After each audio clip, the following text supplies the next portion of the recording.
Hey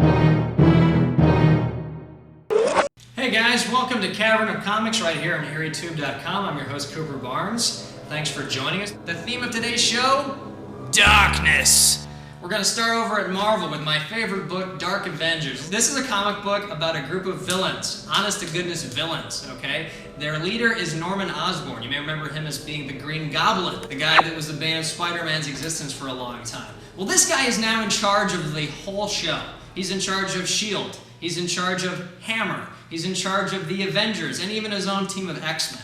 How did this happen? Don't ask me. So, who's on his team? Well, it's the classic superhero roster. He's got Wolverine, he's got Spider-Man, he's got Hawkeye. Oh wait, no he doesn't. What he does have is a bunch of murderous psychopaths basically pretending to be those characters. So, check that out. Now, switching gears, the flip side of this story is Invincible Iron Man. Tony Stark, aka Iron Man, used to be in charge, but Norman Osborn kicked him out and he's like, get out of here, dude. So now Iron Man is public enemy number one. He's on the run because he has something that's very valuable to Norman Osborn.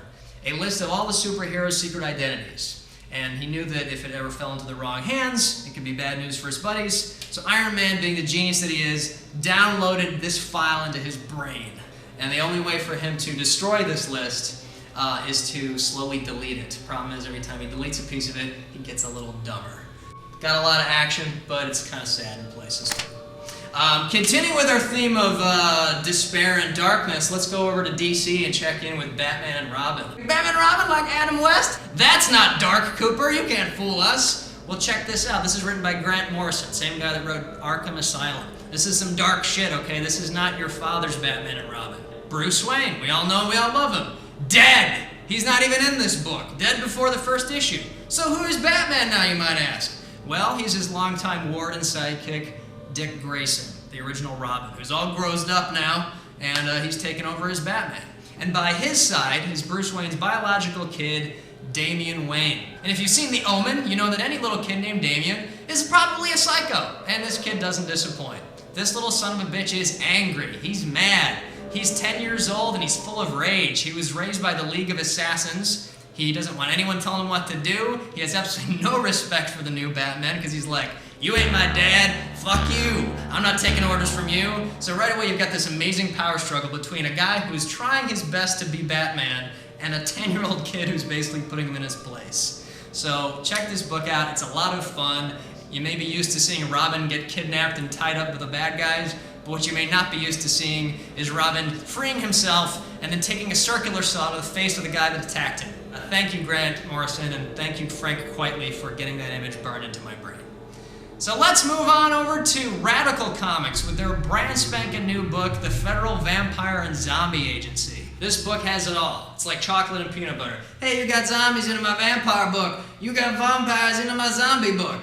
The FVZA is based on a popular website that chronicles an alternate Watchmen-style history of the United States in which vampires and zombies are very much integral to the formation of our country. And early on, the President of the United States forms this agency to wipe these fuckers out once and for all before they kill all of humanity. And they succeed, supposedly.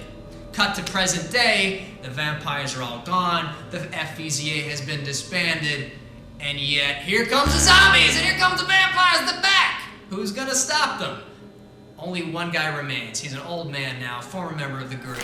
His name is Hugo Picos, and he's pushing 80. And the only people that he has trained are his two grandkids, Sarah Connor style, in a underground bunker. So these two kids are basically humanity's last hope to destroy the vampires, to destroy the zombies, and save us all. This book is awesome. It's chock full of gore. The artwork is incredible.